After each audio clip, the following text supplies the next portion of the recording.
আহমেদাবাদ নাজো। জি, শব্দটি আপনাদের কাছে হয়তো কঠিন লাগছে। আপনারা 1950 সালের ফুটবল ওয়ার্ল্ড কাপের ইতিহাস যদি জানেন, সেবার ব্রাজিলের বিখ্যাত মারাকানা স্টেডিয়ামে মারাকানাজো এই ট্র্যাজেডিটি ঘটেছিল। কিভাবে? সেবার ব্রাজিল উরুগুয়ের সাথে ড্র করলেই ওয়ার্ল্ড কাপ শিরোপা জিততো। বাট আনফরচুনেটলি মারাকানায় নিজেদের দর্শকদের সামনে, হাজারো দর্শকদের সামনে উরুগুয়ে 2-1 সে ম্যাচ জিতে যায়। ফলে উরুগুয়ে চ্যাম্পিয়ন হয়। ব্রাজিলের হৃদয়ে যারা সমর্থক ছিল নিজ দেশের, তারা তাদের চোখে চোখে এই অবিশ্বাস্য হার দেখে এবং সেটা একটি ট্র্যাজেডি এর পরিণত হয় এবং সেটা আজও মানুষ মনে রাখে। ঠিক আহমেদাবাদের স্টেডিয়ামও ভারতের জন্য আজ আজ কি আপনার আহমেদাবাদ আনাজও হবে?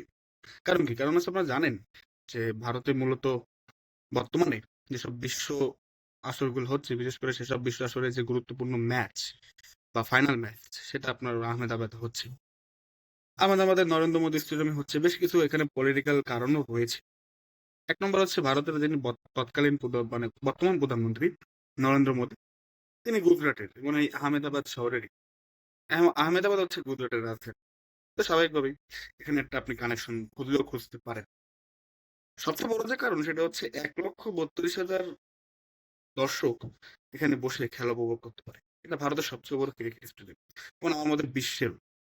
তো স্বাভাবিকভাবেই এখানে মানুষ, এখানে আপনার স্পন্সরশিপ, তারপর এবার টিকিটের যে প্রাইস, এগুলো বিবেচনা, এবার মানুষ লাখ লাখ লোক বা খেলা দেখবে, হোম গ্রাউন্ডের যে আপনার সুযোগটা, সেটা ভারত লুফে নেয় এবং বিরোধী পক্ষ স্বাভাবিকভাবেই এখানে খুব চাপে থাকে।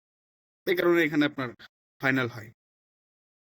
এছাড়াও এই নাম নরেন্দ্র মোদীর নাম, অনেকে এটাকেও একটি বিজ্ঞাপন হিসেবে দেখে যে ওয়ার্ল্ড ওয়াইড নরেন্দ্র মোদীর নাম আরো ছড়িয়ে যাচ্ছে। সেটাও ভালোভাবেই, যেহেতু এটা খেলাধুলার মাধ্যমে ছড়াচ্ছে। কিন্তু ইতিহাস বলে, আগে কিন্তু আপনার ক্রিকেট ওয়ার্ল্ড কাপের যে ফাইনাল বা যেসব আপনার বড় বড় সিরিজ গুলো হতো, যেমন হোন্ডা কাপ, নেহেরু কাপ, সেগুলো কলকাতা ইডেন গার্ডেন্স হতো। ইডেন গার্ডেন্সও কিন্তু 1 লাখের উপর দর্শক খেলা দেখতে পারে। 1987 সালের ওয়ার্ল্ড কাপ কিন্তু ইডেন গার্ডেন্সে হয়েছিল, ওয়ার্ল্ড কাপের ফাইনাল।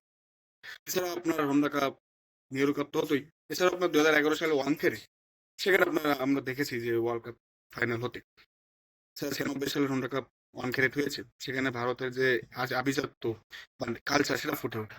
কলকাতা আপনার দর্শকদের যে জোশ, সেটা ফুটে ওঠে।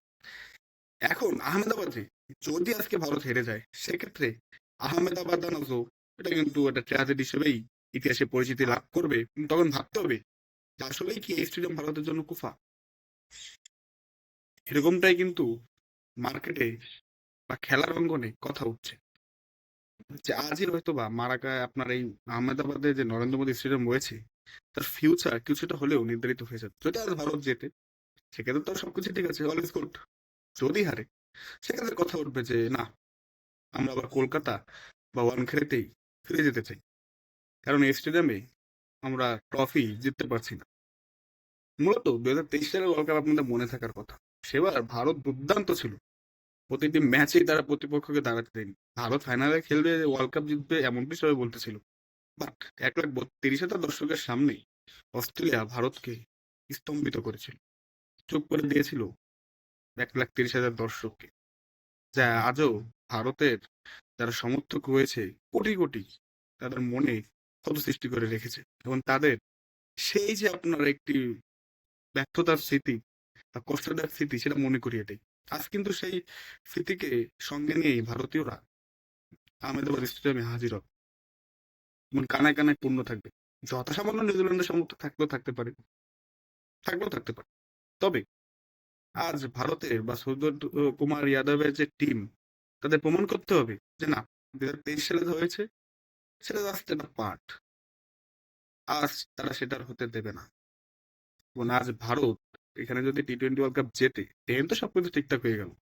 বাট যদি হারে, সেক্ষেত্রে এটা যে কুফা স্টেডিয়াম, মানে আমাদের এই অঞ্চলে কিন্তু আপনার এরকম একটা থাকে, কুফা বা আপনার ভাগ্য প্রসন্ন, এরকম কিছু থাকে। সো যারা এই কুফা এগুলোতে বিশ্বাস করে, তাদের জন্য একটা মোক্ষম সুযোগ হবে আহমেদাবাদ স্টেডিয়াম নিয়ে সমালোচনা। সেম টাইম আমাদের মনে রাখতে হবে যে ভারত তো এবারও হট ফেভারিট এবং অনেকেই বলতেছে যে নিউজিল্যান্ড যতই সাউথ আফ্রিকাকে আপনার একপেশিভাবে হারাক, উড়িয়ে দিক, ভারতের সামনে কি তারা পারবে? আহমেদাবাদের মতো ট্র্যাজেডি কি আজ আমরা সাক্ষী হব? নাকি আহমেদাবাদ হবে ভারতের ক্রিকেট ইতিহাসের নতুন রূপকথার উত্থানের তীর্থভূমি?